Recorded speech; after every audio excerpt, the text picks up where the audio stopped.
Oh, hey there! Shonen Jump is on their end of year break, so I've decided to do a little end of year recap of what I've reviewed throughout the year.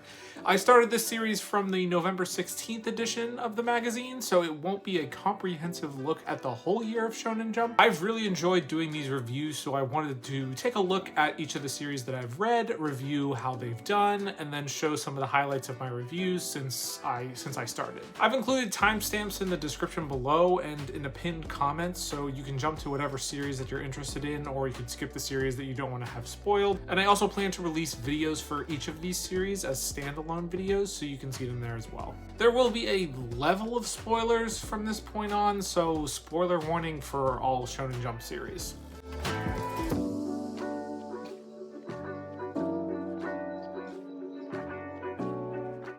Since November, One Piece has had the fewest chapters given Oda's recent issues with his health. It has also seen us spend time entirely in the past as the end of the Rock's flashbacks transitioned into flashbacks about Harold. It only had 1 week where it was not rated first, and that will probably continue for quite some time unless there is some huge drop-off in quality, which I definitely do not foresee. I think it is safe to say that 2025 and even just the last half of 2025 has seen more lore being dropped in One Piece than you could have easily seen in like 5 years. It's like we're finally getting to eat the delicious slices of cake that Oda has been preparing for us with decades of refinement. It's honestly hard to review some of these chapters at times because I'm sure I'm missing loads of things. But here's some of my highlights from my reviews of the end of year 2025 One Piece chapters. And it is also back to number 1 in my weekly read list. This is really a no-brainer as One Piece is my favorite piece of media, period. Who was propagandized so hard that even we, the readers, swallowed the lie that he was some big bad villain. That's right, you too can be propagandized, my fellow sheep. Honestly, my opinion of Garp really declined with this arc. I understand wanting to save your men from the terrors of the world government, but he even tried to advocate Luffy and Ace join the Marines even with knowing everything that the world government was capable of, and may even force them to participate in. Amazing, just so good. Everything about the God Valley incident and all these flashbacks have been amazing, so it's so good I can forgive not seeing what's been going on with the Straw Hats for months? I don't even remember how long it's been since the Straw Hats have appeared. One Piece is dense. There is so much information in the chapter that I think it's going to take multiple sit-downs to get it all. He's definitely being used by the Gorosei, and I wonder if he actually will ask Loki to take him out later on, and if that's what we're ultimately building towards. Who knew that decades of oro farming will lead us to learning that you are an absolute jerk? Oda is really packing in every bit of lore that he can manage recently, which makes each of these chapters these days something that you have to read over and over again to really make sure that you get it all. It's such a masterful story that I'm thrilled we're finally getting into the heart of all of these plot threads that Oda has been holding on to for 20 years, basically. King Harold decides to take matters into his own hands and use Jarl and Loki to come finish him off before he does anything bad. It also appears that we will be returning to the present with the next chapter. I've really enjoyed getting all the backstory that we've gotten these past few chapters, especially now that we have been pulling together so many threads of stories that have been hanging out in the wind for decades. You can feel the series beginning the slow yacht turn towards the conclusion of the story. It feels like it's finally coming, but I'm so excited for it to come. He also tells Loki he needs to eat what is most likely Luffy's fruit. Then he loses his mind fully and attacks everyone. The one thing about One Piece that is hard is that Oda remembers everything. It's great, obviously, but sometimes things just go way over my head.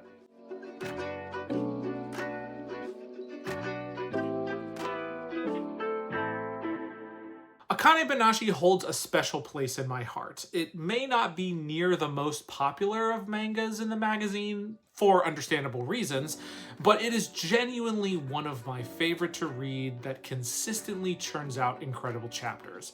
It never dropped out of the top 5 of my rankings, even with a chapter that was clearly a breather chapter, not full of the hype that you usually find in the series.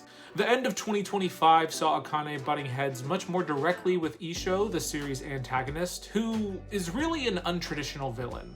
Yes, he is a jerk, but really he is someone who is extremely stubborn, principled to a fault, and who uses teaching methods that come across as pretty cold, but ultimately builds up talented apprentices to fulfill the truest depths of their potential.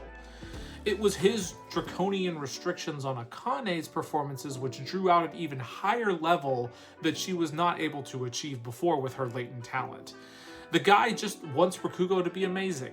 And frankly, it works for people with the ability to survive his methods. Here's some highlights of my reviews of the 2025 chapters of Akane-Banashi. This recent arc has been just awesome. I love the way that Akane's relationship with Isho has been made so complicated. The dude is basically throwing out villain aura 24/7. The last page was awesome. The mangaka is so good at drawing expressions. Kaisei looked like he wanted to murder somebody, and Isho's villain smile just screamed, "Mwahahaha!" We finally get to see some of Kaisei's Rakugo as Akane gets to watch him perform for the first time. I think that the contrast between the cold and penetrating environment with Isho and Akane's more warm and welcoming atmosphere as an apprentice is really interesting. Clearly, Isho is able to bring out the best in his people, so his ways and his methods are in some ways justified, but they are really hyping up his villain bona fides. But then we learned that perhaps all of this rage baiting was actually to mold Kaisei into his successor by having him master the art of the personal form of Rakugo, which is the opposite of what Akane stands for. Pretty crazy chapter with awesome art, but it makes you think, would you even want to be the successor to that much of a grouch? I mean, he is successful, but still, I love the art depicting the God of Death world and can't wait to see the wrinkle that the author will put to show the two contrasting styles. It's pretty crazy that those who are the most similar to us can become our biggest enemies, but I guess that's exactly what the Joker tells the Batman. Akane meets up with Shomei after moving into her new place to begin her God of Death training. Man, that sentence would be pretty crazy if this was a battle manga.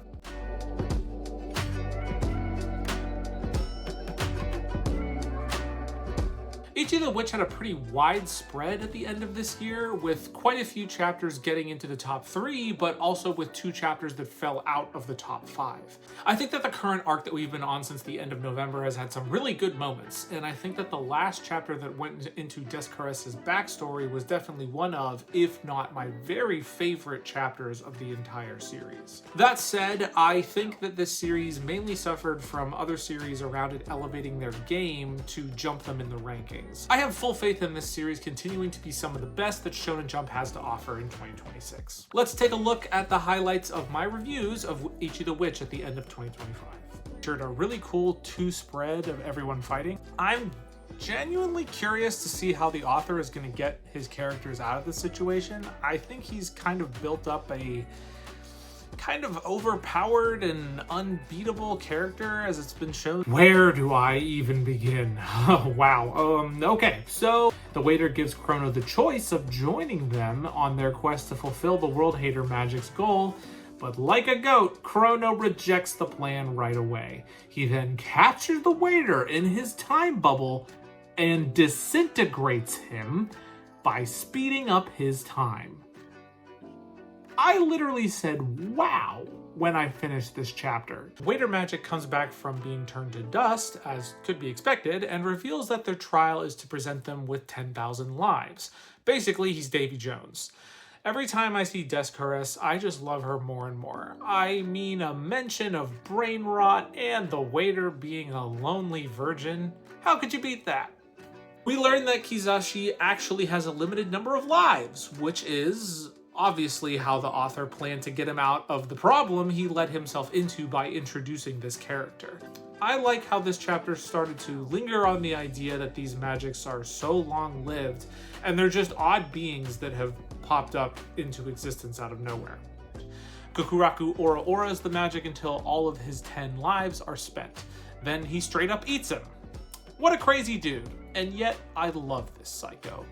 I'm hoping for a Descartes chapter next week. I don't feel as strongly about the Inzaghi as I have with some of the previous magics, so seeing him getting beaten to a pulp is just not as satisfying as it could be. I asked for a Descartes story last week, and I got one. Today's chapter starts off with a Descartes backstory, which is as adorable as it is hilarious, where she goes to acquire the Fatal Shot magic. We get some evidence about how much of a badass she is when she completes the trial as a child that most adults can't even attempt without decades of practice. We then see a collage of her acquiring her other magics, which include a crazy 2-page spread bringing us back to the present, of her destroying a bunch of zombies, and we even see a little window into her mind and how she hates what she's doing but will do it to be the best. Then who should appear but her own brother in the mess of the zombies. See, this is how you make a magic that I want to see clobbered to bits. The octopus is mostly just silly at this point. This chapter did not disappoint. In fact, it was one of my favorite of the entire series.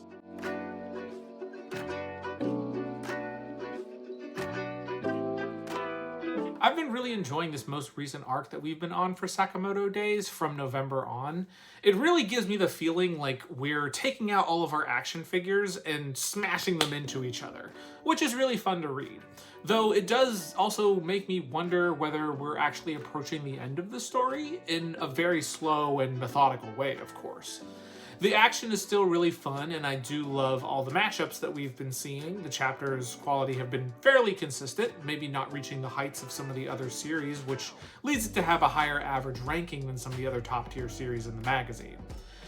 Of the big boy series in the clubhouse, I would say that Sakamoto Days maybe is the weakest of the bunch, but that's still putting it in very lofty company. Plus, it's always fun to react to. Here's some highlights of me doing just that for the chapters at the end of 2025. Honestly, it's one of my favorite recurring jokes in this manga or any manga, is the fact that all of the background characters just don't care. I mean, people are blowing crap up, there's assassins flying through the window, and they're just like, oh, there's a breeze.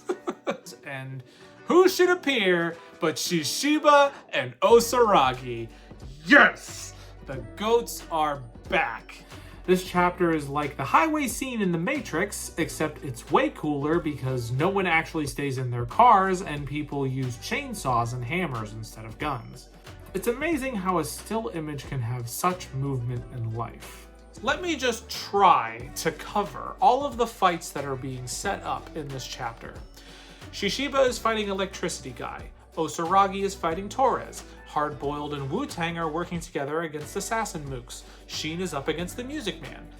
Mr. Oki is fighting Nagumo. The twins are fighting the brothers in the JCC, and Sakamoto's wife is fighting against Mr. Sakamoto's nap. The mega super duper fight where everybody fights, everybody begins. This leads to the best dad waking up and saving his family before grabbing a shirt and then destroying Torres's sandblaster with only his breath. Peak is back, fellas. Who cares about all the 1v1s? Sakamoto is back to take care of everybody. Only in Sakamoto Days will you see a fist fight in a photo booth shot in pretty mode and crane game prizes used as projectiles. Sakamoto also reveals the true reason why he is fat, which is, of course, domestic bliss. Absolutely classic Sakamoto Days chapter. I just love the creative and nonsensical ways that the environment is used during the fights. Also, Hana and Aoi's reaction to their superhuman of a dad blasting assassins through the wall is at the same time cute, funny, and terrifying. Far more talking than fighting happened during this chapter, but it was still a fun one anyway.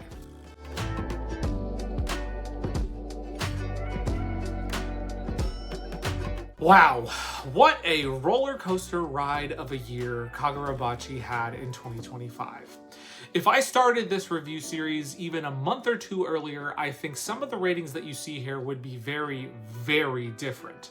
However, since I started these reviews in November, the quality of this series has absolutely skyrocketed. The art and the paneling of this series has hit insane levels, taking it to easily the best of this series as a whole, and ensuring that the series never fell out of the top 5 for each of the reviews that I did, and even pushing its average ranking to 2nd overall of the magazine.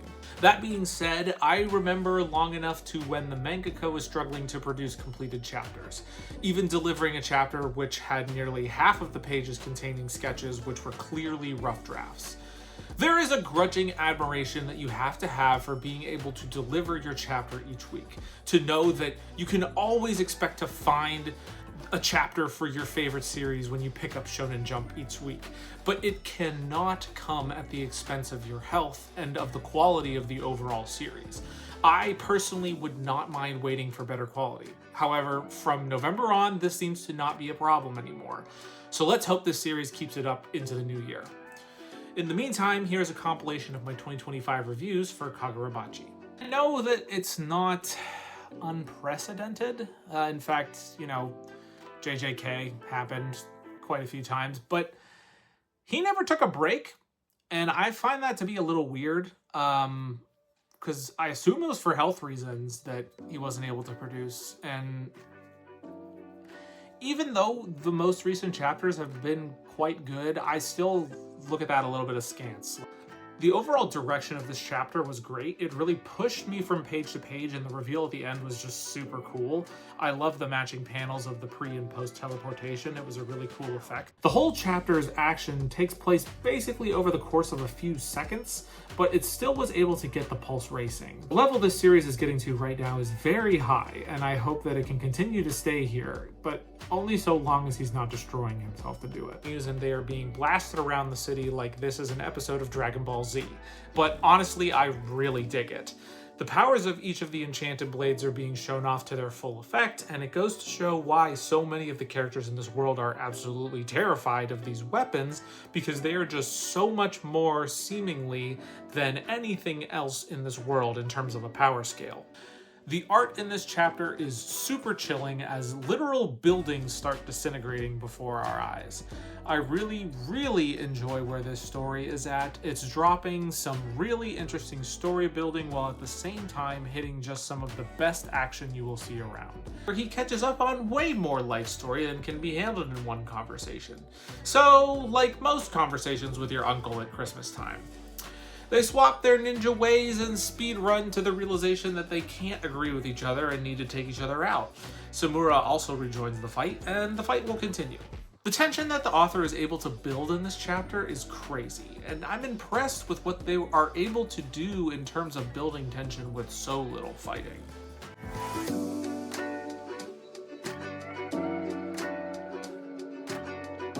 Holy plot, Batman! The end of the year has brought crazy story movement for a series which for months has mainly stuck to gag of the week one-shots of chapters.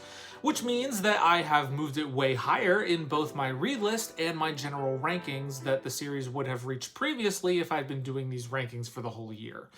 Not that I don't appreciate the gags. In fact, I think this series is genuinely funny with humor that hits consistently hard from week to week.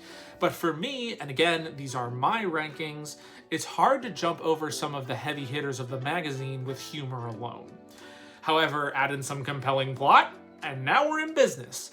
Reaching the dizzying heights of a top 3 chapter is no mean feat, and this series generally kept high enough in my weekly rankings to almost crack the top 5 on average overall. If you came to me at the start of 2025 saying that Witch Watch was going to be one of my highest rated series overall, I would have been very surprised. So really good job. I look forward to seeing it continue going into 2026. Here's some of my reactions each week to Witch Watch at the end of 2025. Oh, I wonder what wacky hijinks they'll get into this time. Wait, there's plot! Streamer dude blurts out Jura's real name on his live stream to over 1 million people and reveal that he's a warlock. He also shows off a team of warlocks. Wow! The last panel says that Witch Watch Part 3, Witches and Warlocks, is going to begin. You know, Is the endgame starting? I'm not sure, guys. You never really know what to expect with Witch Watch. Sometimes it's just a random, like, one-shot story, and then the next week, hey, here comes plot. Just take the plot. Jumping way up the read list this week is Witch Watch, and why wouldn't it after the absolute excitement that was the last chapter? And surprisingly enough, the plot continues. Yeah, I don't believe this for a second. I died. But let's see where this goes. I love the Warlock indicator of this series. It's just so creepy, and it feels especially creepy when you have the fun, silly side of this manga. I still don't trust this portrayal at all. It screams to me of bringing Miko onto the ship or getting a means of bringing her onto the ship so that they can actually perform the resurrection there instead. Basically, it's kind of like the Trojan horse, except that it's a mega yacht. Can we do 3 weeks of plot in a row? You bet we can! I'm really enjoying all of the plot that we're getting with Witch Watch. Turns out, even a gag manga can have pretty good story when the author puts their mind to it. Because of the events of the chapter, everyone tries to break up the groups that Moai made. The double-page spread was pretty hilarious at the end. I have loved where this series has gone at this point, and I think it is striking the perfect balance of gag and story.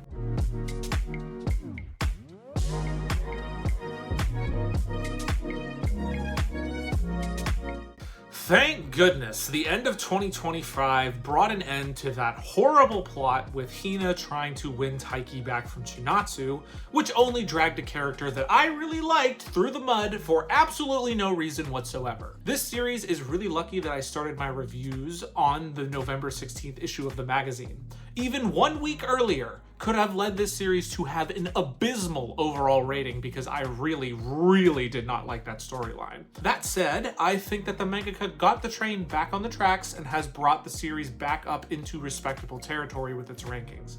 It has the capability to hover around the top 5 on any given week, but the Hina storyline really got me worried for a moment. Let's just forget that ever happened, okay? Here are the highlights of my reviews of Blue Box throughout the end of 2025. Stop it. Stop making Hina suffer. Stop it. Stop it. Also, was that a ghost, Kyo? Was he really there? Was he there or was he not there? Was he in Taiki's head? I don't understand. I'm just so confused. I don't know where she's going with this story. Just can we get it back on track, please? I have not been as happy with the series post Chinatsu's Stephen Curry, LeBron James moment. At the time that arc was ending, this was consistently a first 5 read. And now I just don't know how to feel.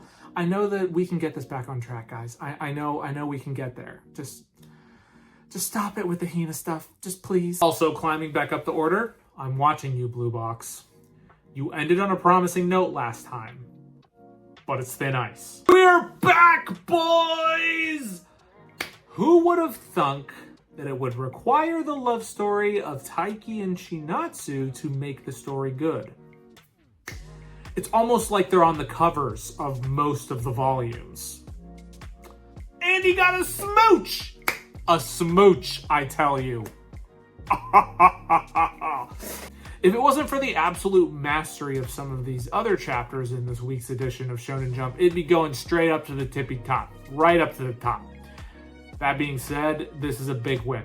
A big win of a chapter. Taiki and Kyo have finally arrived at the regional finals, and they've worked their way through the mooks to make it to the fight to end all fights. Best friends going mano a mano for the last year of their badminton high school days. And so, the best friendship badminton battle begins. Kyo versus Taiki for all the marbles. You know, I'm actually surprised how well the author is making me not like Saki, even though she just comes right out and admits she's trying to steal Kyo from Ayame.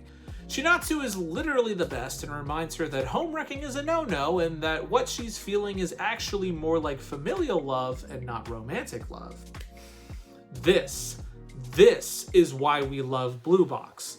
It looks like just for a moment it's gonna mess around with the normal rom-com bullcrap, but then it pulls out chapters like this, and you just know that this series is a different breed.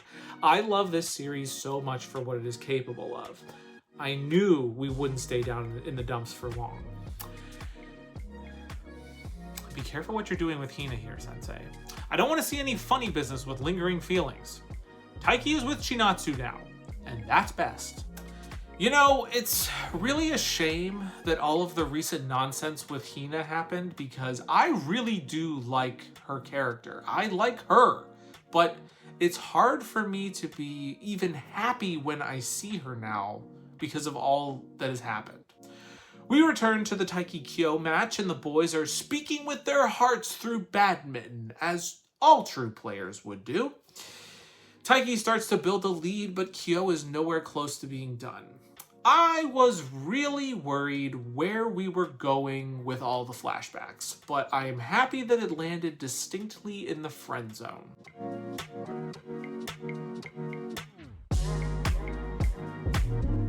Oter of the Flame. Oh man, what to say. Look, you will find me in the camp of people glazing up this mangaka.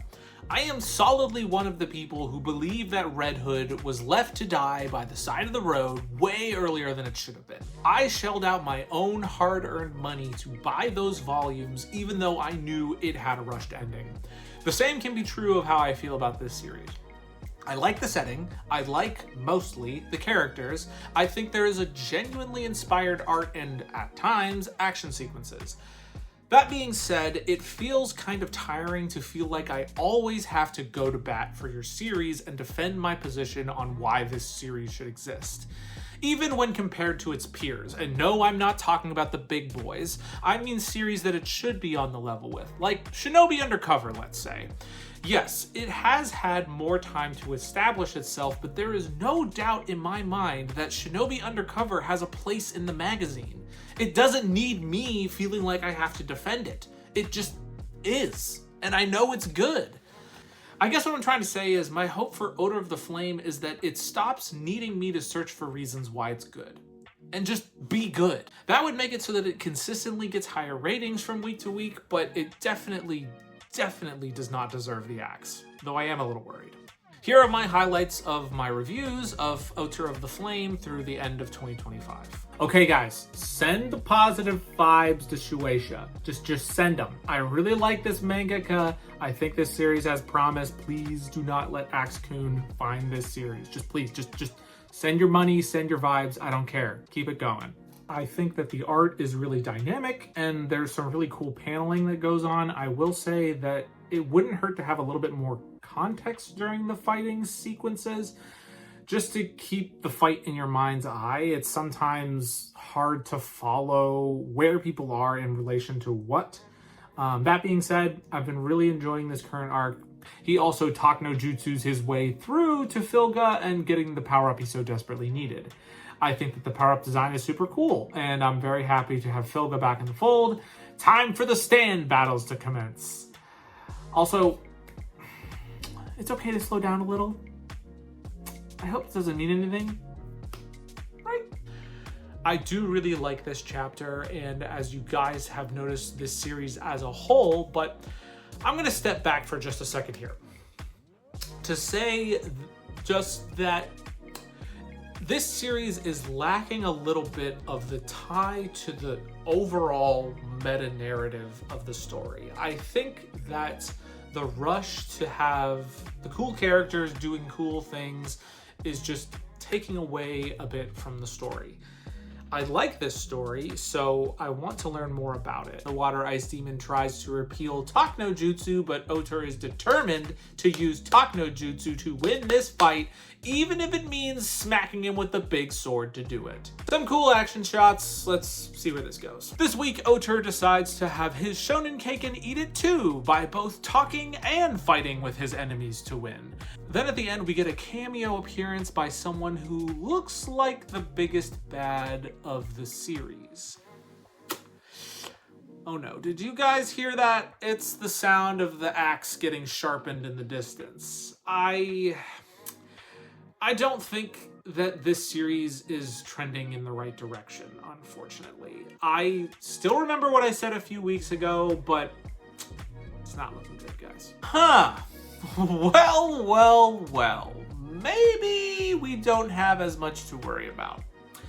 It turns out that the guy who we thought was the big bad is not actually the big bad, but a big boss who is seriously misunderstood. Kind of given like Vegeta vibes, honestly. For a moment, with all the story drops and lore dumping, I was getting the distinct sudden end of Red Hood vibes, but it turns out that this guy is just trying to keep the seal strong on the true big bad. That the Ice Kingdom is actually a kingdom of refugees from the world of man. Also, it turns out that men had the opportunity to help and not be invaded, but they predictably acted like the worst. Otter now has to try to convince this guy that he's the main character and that he's a good guy. Not gonna lie, I was really worried that we were seeing the end. But I ended up liking this chapter. Let's hope we pick up the story from here and that it isn't just a prelude to a quick end.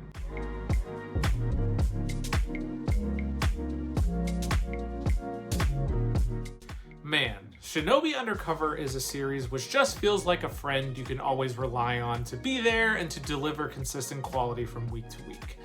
I'm not sure how often it's going to be swimming with the big boys, but the fact that it was able to achieve both a top 5 and an above 7 average ranking is a huge kudos for this series. I am very excited to see where this series goes from here, although I really want to not spend any more time in that same training room with the same backgrounds anymore. It just started to feel like the series was spinning its wheels a little bit. I don't mind having the training arcs, but I do want to feel like I'm having forward momentum. And I feel like that is where the series went to towards the end of the year. Enjoy some of my highlights of my reviews of the 2025 year-end chapters for Shinobi Undercover. Our ninja boy is confronted with a surprise fiance. She's an One-san type who is way over the top, but we find out that it's just an act, which isn't uncommon for the ninjas in this manga, honestly. Does this come out of nowhere? Heck yes! Do we get some pretty cool panels with nice art? Heck yes! Did I laugh at the last page? Yes, I did. Yodaka is recognizing his feelings. This is huge, guys. This is so huge. I know he's done it before inside, but now he's acknowledging it to other people. I did not expect One-san's reaction to the news, including the faceplant in the coffee. That got a genuine laugh from me. But my guess is it has something to do with Yodaka overthinking things as he normally does.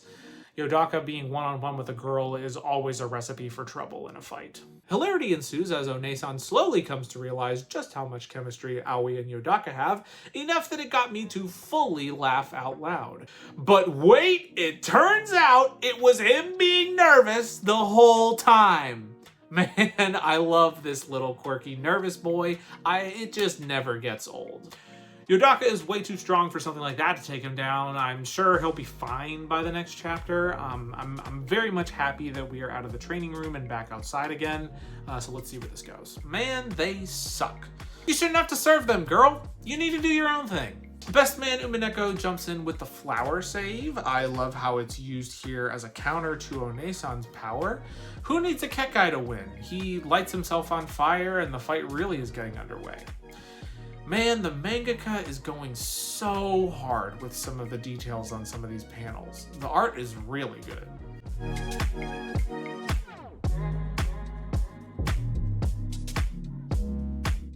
Try not to look too far into the high numbers that Ultimate Exorcist Kiyoshi got at the end of the year. I think it betrays what I really think about this series, which is that it is just a consistent, solid player in the magazine on a week-to-week basis. The current Demon World arc is plenty enjoyable, and I think that the vibes and the aesthetic of the series take it a long way. Even if there may not really be that much meat on the bone after you get past the style of it all, it's a plenty acceptable series. Funny enough, good enough art, action, which is getting a bit more complicated than just yell mythical gibberish and shoot off a blast. Yeah, it's fine. I mean, there really is not much more to say about it, honestly.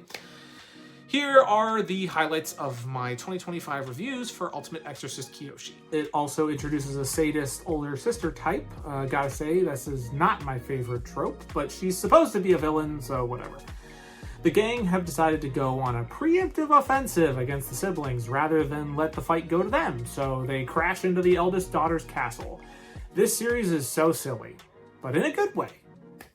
Always good for a laugh. Kiyoshi, showing all of the main character energy that he can muster, casually rizzes up a demon and attracts the aggro of all the demons in the general area. He even gets to save the friendly demon he's helped out previously by doing so. Solid chapter. Middle of the road. Just solid. There is nothing so terrifying as a smack with the full power of motherhood behind it, and she's able to whisk Kiyoshi to her husband to try and patch him up.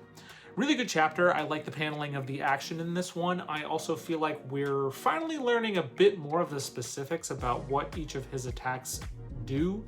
I feel like for a while that we basically just had him randomly shouting mythological names and shooting blasts, but each of these felt like they were actually doing something different and specific. Another solid chapter, fun. Some of the art here was truly creepy in a good way. Shishi, however, does not fall under her spell and instead is pulling out some holy relic to continue the fighting. I really do like this manga's style. I think that the cartoony nature it maintains really works for it. But Shishi is okay. No problems. In fact, he can even eat all of the damage he took. Somehow. And then hits her with a move called Teen Spirit. Smells like Nirvana in this chapter. But moral of the story, humans and demons should all just get along. Shishi wins with the power of friendship.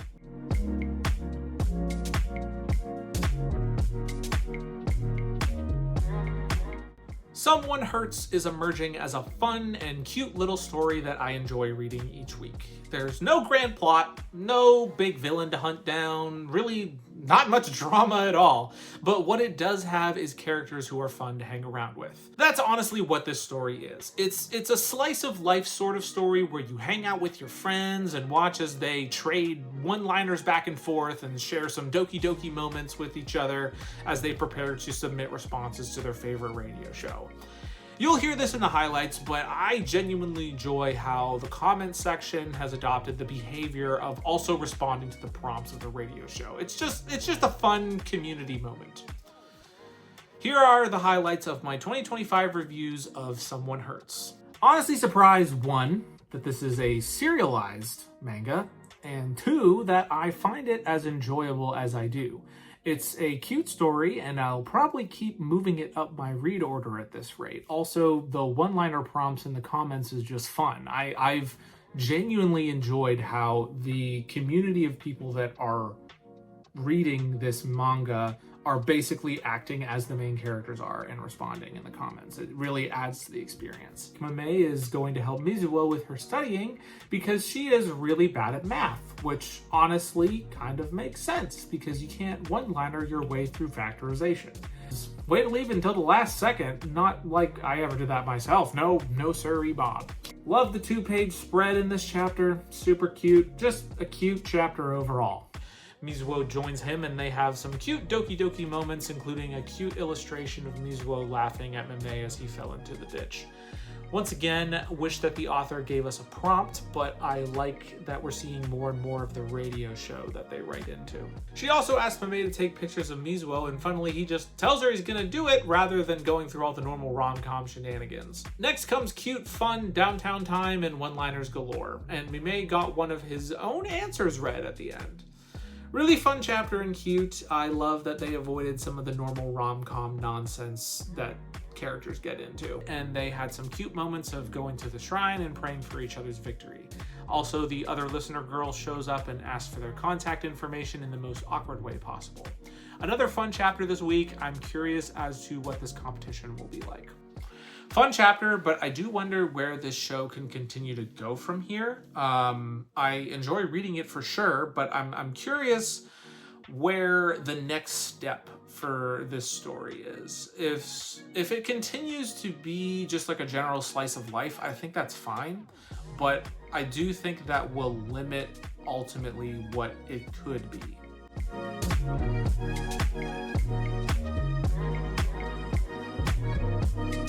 The JJK spinoff for me was quite the slow burn. I really didn't know what it was trying to achieve or what story it was trying to tell for quite a while there.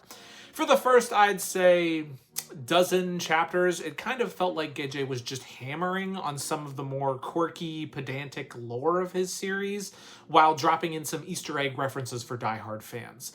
There didn't seem to be much there, but then I think right at the end of the year, this series really started to find its footing and pick up steam. I think pairing Geje with an artist was a masterstroke of a move, as the art in this series is genuinely impressive to read at times. If the series continues at the current rate, it will definitely shoot up the series list, that I have no doubt. Also, I know it's a bit of a fool's errand, but I hope that this current issue or the current arc that the series is on does not need to have some morbid, awful ending. Please, Geje? Anyway, here is a compilation of my reviews for the 2025 chapters of Jujutsu Kaisen Modulo. Okay, I'll admit to you all, I had no idea what was going on in JJK around the culling time arc and basically everything after it. The last fights with Sukuna got, well, okay, they got really silly by the end, you have to admit. So I did sour a bit on JJK, but I haven't given this spinoff a chance as the story does seem quite different. That said, I'm not sold on it just yet. The spinoff seems to be building slow, which is fine because the property is extremely popular. It has some wiggle room to really build up where it's going. That being said, for me, it just seems to be kind of meandering and dropping random Easter eggs for super fans. As someone who isn't one, it's just not going to be near the top of the list for me yet, and in fact will probably continue to keep dropping as I'm kind of keeping it this high for just being the legacy JJK thing. Problems ensue, and they are just about to smooth things over when Cross gets shot by appearing like he reached for a weapon. When in America, right? This is when the pain starts, doesn't it? Yep. Nothing Geje touches can be happy. And so the pain begins. Cross is in the hospital, not dead yet. It's determined that a trial by combat is needed. Dabura is chosen for the Sumerians, and Yuka Okotsu is chosen for Earth because Yuji couldn't be bothered. It's time for the pain to begin. It's time for the pain to begin. Wow, so there are nukes in the JJK world. Anyway, we're building up to the big trial by combat. Tsurugi runs into Maru, who reveals that the Sumerians were able to make it to Earth because of the twins' curse technique. And it is also the reason that they are able to communicate with the Japanese, which is kind of like saying that the technique can just do anything that we want it to do. Tsurugi throws out the magic words, Binding Vow, which is Geje's method of saying, I need my character to do some nonsense right now to make the situation work. Tsurugi is hoping to negotiate his way out of this, but Maru helpfully reminds him that they were nearly in danger of just floating through space. So they get ready to fight. It's a well-constructed chapter, and it's time to see where this series is going. Yuka is off to fight Dabura and is just straight up dying on the plane ride over. Are they trying to lose on purpose, or is no one aware of how bad she is?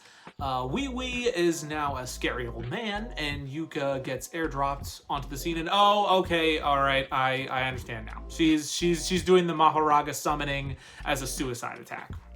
Got it. Dabura then shows off a scary light attack and his other technique, which is so scary and spooky that it is censored even from the author's own mind. But I guess it means he can kill really good. And I think it's totally fair for this technique to be considered forbidden now, because just imagine teaching the technique to your kid. Like, hey, I'm basically teaching you how to summon an all-powerful killing machine here, so don't do that? We also get confirmation that Yuka is going to die no matter what the result of the battle, so to me, that kind of just like invalidates this whole duel and the result. but whatever. I think that Geje has really benefited from gaining an artist that can help bring his vision to life. This series so far has been very well drawn, and the panels have been very well composed. If maybe the story is a bit lackluster, in my opinion.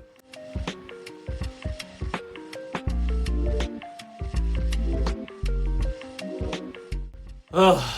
The Mage Next Door really finished 2025 with a whimper. This was a series I had some hopes for after reading the first chapter. It was fun, quirky, had a creative setup which I thought would allow it to do some pretty innovative things. But that vision has not really been brought to fruition. So far, the characters don't feel as charming as I thought they would be. The action or conflict is just not as creative as I thought it could be. And I think that the artist is struggling to keep up with the quality of his art now that he's on a weekly schedule. I have no doubts in my mind that maintaining a weekly series would be next to an impossible task for anyone. But it's tough to really get behind a series when you can see the strain on the artist. I'm hoping that a new year can mean a fresh start for this series as well. Here's a compilation of my 2025 reviews for The Mage Next Door. I like the new girl's energy so far, and she clearly has the potential to really help out based on all the work that she puts in, but she'll also bring a more of a straight man realism, I imagine, because so far, he's basically just been enabled by like the mini mage's character, which again is really cute and is a merchandising opportunity for sure. But I think it'll be good to have that sort of balance.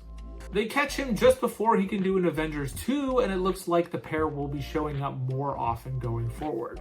Fun little chapter. Happy to have it keep going. This week, the gang show up to a concept cafe because it has witches and a magic theme. Some funny hijinks ensue where the restaurant owner thinks that they are just customers who are super committed to the bit and doesn't realize that they are actually mages.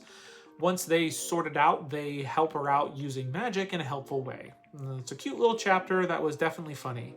The art was a little rough this week, but that's bound to happen. They let us know that some big mage with a bunch of mage mooks is going to show up soon. Looks like the world will be built out a little bit more and we may get some bigger plot. I'm hoping for a little more to sink my teeth into with this series. It's just not grabbing me as strongly as chapter 1 did. I'm not quite sure what it is, but I think it could be a little more creative, maybe. Like, the magic really isn't playing a part in this at all. And it seems like it could have been something that was a bit more of a recurring piece of creativity. Also, characters' faces could have just a bit more polish overall. I know that weekly series are tough, but we are still pretty early on in the series and character faces are getting a little rough. And show off the big boss, who is the most generic, mustache-twirling, predictable bad guy you can think of. There's some action that happens from there, and I guess a fight will go down next chapter. The art is getting rough again, and not only the action, but even faces are just feeling rough. Another series that is definitely trending the wrong way. Osoegawa gets into a fight with the mustache-twirling villain, and he decides to pull out all of his magic and hit him all at once with it. And it just kind of smacks into him with a bunch of spells. Again, this is an opportunity to show some creativity with how magic is used, but instead it just kind of generically is all thrown out there with no rhyme or reason. Pretty disappointing, really. I mean, you set up a main character who has apparently a untold amount of spells that he is able to use, and most of them are worthless. Most of them are kind of stupid. With that kind of setup, you have the perfect opportunity and ability to come up with these creative solutions to problems you create, because again, you are the author. You can create problems and then you can create solutions that are a creative, interesting way of solving something, but instead you just created a generic situation with a generic villain and then took a bunch of kind of ideas and then made them a bunch of nothing. It could be better.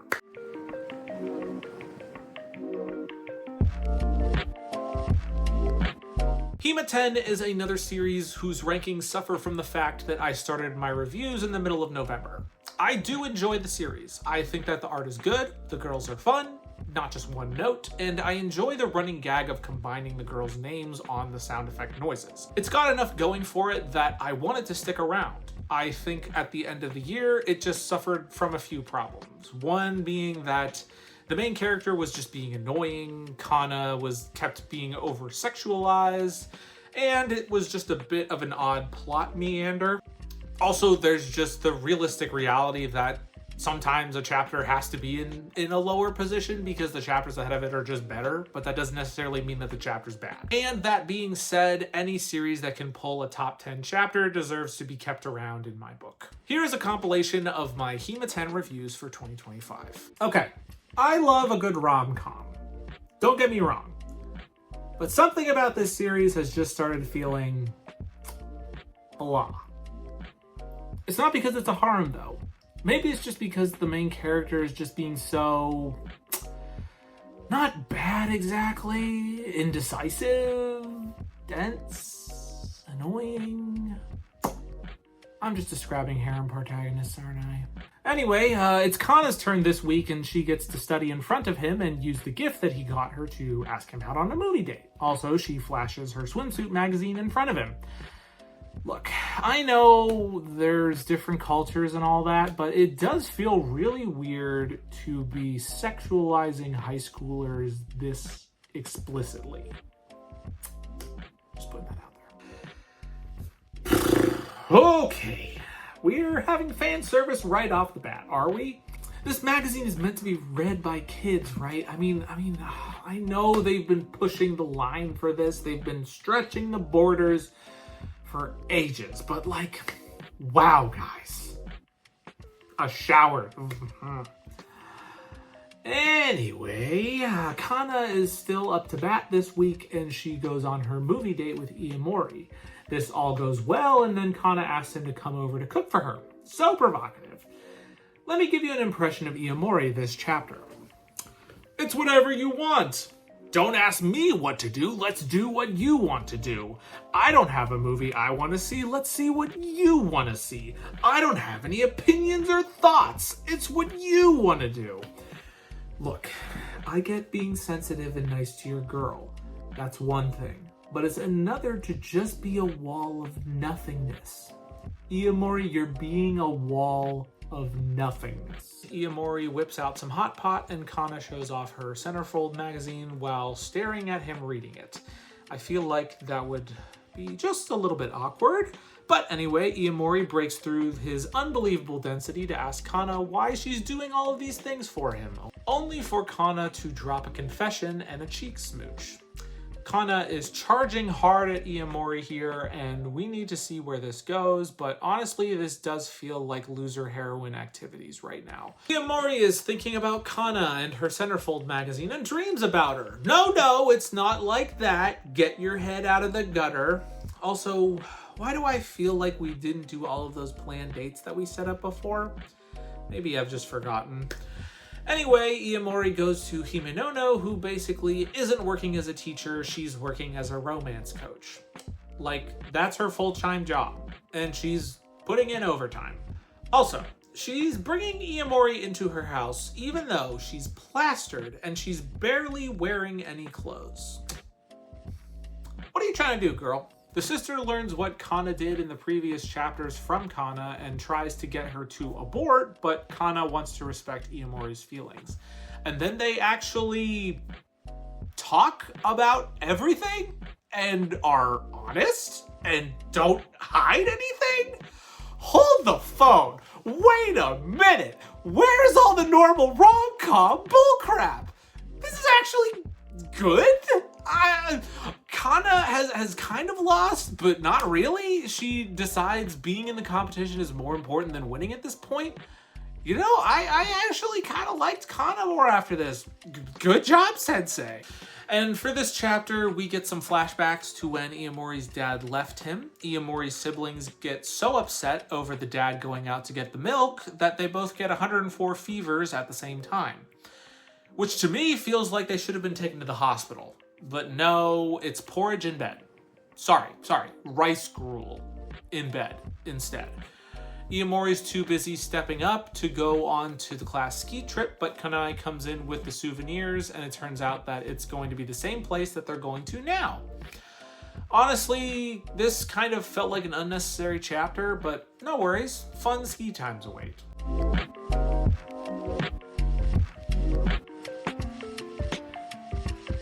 The name of this series is too long that I always forget what it is, but the Hero Girl and Demon Lord started up just before I began my reviews and consistently slotted into the second to last place in my rankings since it began.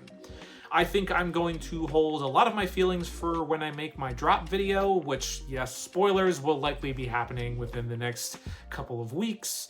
So instead, here's a compilation of my 2025 reviews for Hero Girl and Demon Lord. I thought that the first chapter was kind of cute, and this one was kind of cute as well. I'm curious to see where this one is headed. I do think it's funny in moments, but I'm not sure if it's funny enough. And I'm not sure that the characters are good enough yet for this to have a long run. Let's see. Some funny scenes where there's the classic misunderstandings that I got a laugh out of. They end up being impressed by his domestic housewife skills, and he convinces them he's not a threat, so they leave. I got some chuckles this chapter. I think that the hit rate on the jokes is not as high as I'd want it to be, but I think that they're doing okay so far. This week, the Demon Lord's subspace manifests physically, which is apparently something that it can do. And it has an annoying protectiveness streak, which the hero shows that she is just a sweet and innocent girl. Not my favorite chapter this week. So I'm just going to skip to the conclusion for this one and say that I am putting this series on drop watch. Again, I know that I'm pulling the trigger on this early, but honestly, the humor is just missing me for like 80% of it. Some of it is a little funny and gets a laugh, but mostly it just isn't. Pair that with characters I don't really care about, and yep, this is just the natural result. We'll give it a couple more chapters to see if it can be turned around. The hero girl wants to level up at home because it's embarrassing to level up at school. Apparently, she gets I didn't even mention this. I didn't even mention this. I just realized the reason why it's embarrassing to level up at school that I didn't put down is that when she levels up, it actually physically makes a noise in the air that everyone can hear, which would be embarrassing. Apparently, she gets EXP just from experiencing happiness or getting complimented, or if you just say anything to her when she's in the right mood. Also, apparently her EXP doesn't scale the higher that she gets, or that the higher that her level increases. Or maybe she was acquiring some sort of EXP multiplier that was in effect during the chapter, but either way, she levels up like crazy, which turns her drunk and stupidly powerful. The drunk part couldn't have been predicted, but the stupidly powerful, yeah, that should have been predicted. She pulls out her sword and is about to murder them, but then she passes out.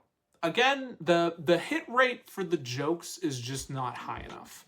There are some funny moments, which is enough to keep reading it for now, but it's not doing enough for me to really like it. Hero Girl and Demon Lord do a body swap thing and hijinks ensue, but honestly, not the funniest of hijinks. It was kind of meh. Like, not bad, I guess, but just meh. I'm not ready to drop it just yet, but we're getting really close. Really close.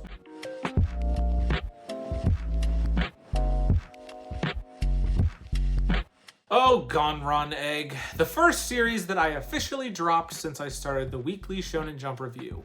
I made a full review of why I dropped this series, which I highly recommend watching, and I'll link to here. So I'll save the analysis that I did there, and instead report that this series ranked last every week that I read it. Here's a compilation of my 2025 reviews for Gonron Egg. I get the feeling with this series that the characters are copy-pasted on the backgrounds. Like they don't feel like they belong in the backgrounds in which they're in. I don't know if this is like an intentional stylistic choice, or I don't know if it's just like a mismatch of artists. But you know, I think this is going to be the first example of a series that I am putting on drop watch. it never really hooked me, and I don't think that the characters are good enough to keep reading.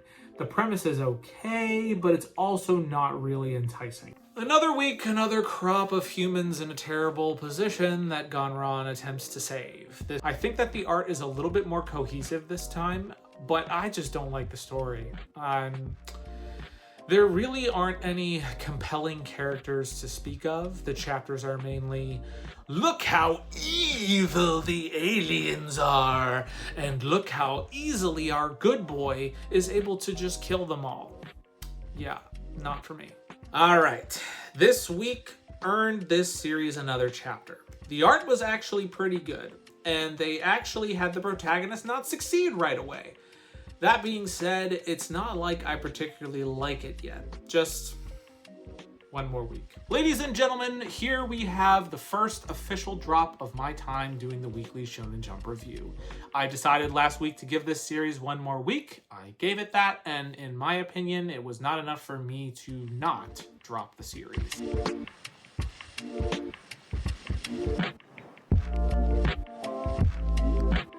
So Ruri Dragon is a bit of a special case. So special, in fact, that I forgot to include it in my original video. Which, to be fair, it only had 2 chapters for me to review, so it's fairly easy for me to have forgotten that it existed. But as a quick little addendum here, I think that Ruri Dragon is a very, very fun series. I like it a lot. It frequently has hiatuses, which for other series would be a bit of a death sentence, but given that it is as good as it is and it has the fan base that it has, it seems like Shueisha is willing to just let them have extended absences periodically. I will say that it is very enjoyable to read, and it tends to be rated very highly by me whenever it comes around, just because it is a really enjoyable read. The slice of life nature is really fun. I like how they play with the fantasy elements, but focus on Ruri, who is just a really good character. As a bit of a mea culpa, I'll include my entire reviews after this. So here are my 2025 reviews for Ruri Dragon. I love that Ruri pulled a fast one here when she asked Kuruma to tutor her, when actually she meant for her and all of her friends to be tutored. That's a real power move. I'm happy this series is keeping its slice of life vibe even after introducing all of these dragon things and all the fantasy elements. It's fun watching Ruri slowly try to make friends with her classmates and just all of their reactions to her and everything that she is and everything that she's doing. I also love that this Kurumi guy was sort of forced to get pushed out of his comfort zone, but it all works out for him in the end. It's a really nice message. In this chapter, we meet Yano, one of Ruri's classmates, who is still holding on to a bit of the heebie-jeebies about the whole we have a dragon in homeroom thing. And we spend the chapter following him follow Ruri around on her day. We also get to meet his buds, who seem pretty chill themselves, and Ruri agrees to give Yano the scoop as they walk home from school. I wonder if we will get to hear about any of this or not, or if it'll be treated like Yano just shows up to school the next day and is like, man, it's way crazier than you think, and just leaves it at that. Either way, looking forward to the next chapter, and thought this one was cute. And that was my 2025 review of the Shonen Jump weekly series. Let me know if there's anything that you want me to add to my reviews. Let me know if you want me to do this a little bit more regularly. I've been thinking about potentially doing this every quarter or so every 3 months, just to allow myself to give a little bit more frequent thoughts and also to refresh my order a bit. One of the things that I plan to do after doing this review is I'm going to shake up the order in which I'm reading the series based on the average of how I've been rating them, just so that I have a fair reflection on what I'm feeling about the series as I'm going through week to week. So please like and subscribe to the channel, and I look forward to seeing you in 2026.